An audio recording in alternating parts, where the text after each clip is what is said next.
So Trent, you're the owner, operator, manager of a digital forensic examination company called Cyber Agents, right? That's correct. How long have you been doing that? About 16 years. 16 years. Well, I've noticed over the course of my 33-year career, that we've gone from, if you wanted a picture of something, you either had to take a film photograph of it with a camera, to today, you can generate these pictures just with a descriptor like on Midjourney, and they'll create pictures. Absolutely. That is an amazing evolution of video, photographs, and audio technology. Have you seen any of that in your practice? Yes. And so what type of AI-generated images or audio have you seen in your practice? This used to be, we've gone a long way. It used to be that fakes used to be photoshopped. These days, you can create a fake image out of thin air with just a prompt. Right. Well, I'll tell you, I was doing some marketing the other day, and I'm coming across some of these sites, and they're like, hey, upload 10 pictures of yourself and we'll generate some professional headshots, right? And so you upload these pictures and they generate some really awesome headshots, make me look 30 pounds lighter, make my hair a little less gray, kind of takes the wrinkles away. It sort of looks like me if I was younger, thinner, and better looking. Is that the type of stuff we're talking about? Absolutely. I'll tell you, I've had some cases recently, and when I say recently, within the last 6 months, where I had a client who was accused of making threatening phone calls to somebody, and there was an audio tape of that particular call. My client says he never made that call. Didn't happen. And so how would I go about trying to prove that wasn't my client? There's a couple of ways.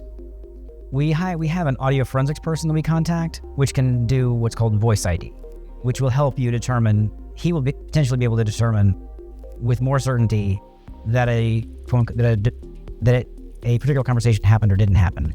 He can analyze the audio in the call to tell you, or to help us figure out whether that conversation is real or not real. Right. I'll tell you, there are programs out there, 11 Labs, Udio, where you can give a voice exemplar and speak into the computer for, 2 to 5 minutes, and then type a message, right? And then that message will be read in your voice. And depending on how much you pay for the program, what service you have, you can control pitch, rate, tone, volume, even inflection points. So I'm able to put my exemplar into the computer and then say anything I want just by typing it. Have you run across that yet in your practice, or is that something that's new and emerging? That is definitely something that's emerging. All right. Well, one of the things that you would be able to do as a digital forensic expert is if you had the device, whether it's a phone or a computer, you'd be able to see these applications on that device, correct? The applications and the websites. So you can go to this website in your browser and do everything within the browser. Those browser artifacts are hard to get rid of. So if I've got a client who's saying, hey, that's not me on that audio, if I was able to get who we believe created that audio's devices, we would be able to check to see if there's any web activity, if there's browser activity or downloads for those type of programs that can manipulate audio data. Absolutely.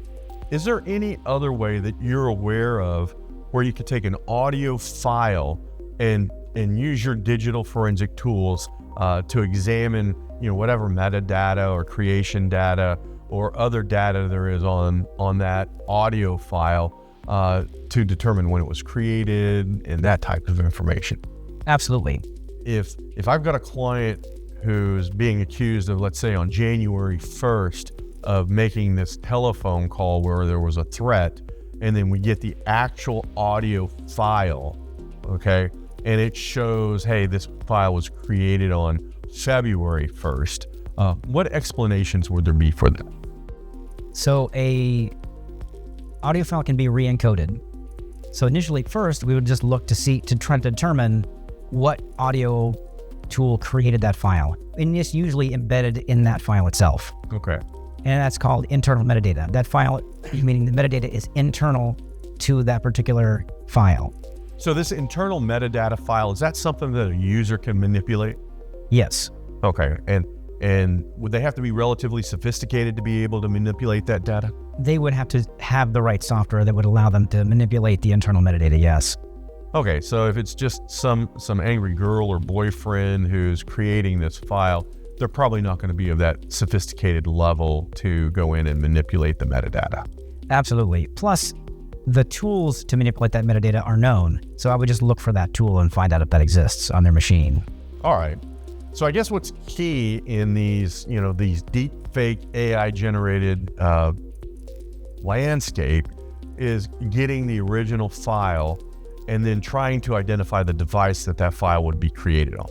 Absolutely. Now, let me ask you this. I get a file. The government gives me, hey, an audio file. Can we examine that file and determine what device it was created on? With audio files, not necessarily, no. Okay, what about video files? With video files and picture files, depending on where the file was, how the file was stored, and how the government acquired it, we can still say potentially which device created that file or took that picture, or took the video or took the picture. Okay.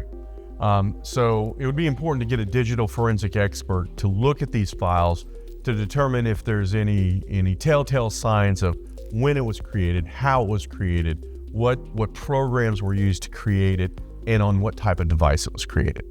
Absolutely. And that would be to then track down that device to determine whether or not it has the applications to create those files, manipulate those files, or otherwise, alter those files. Is that right? Absolutely.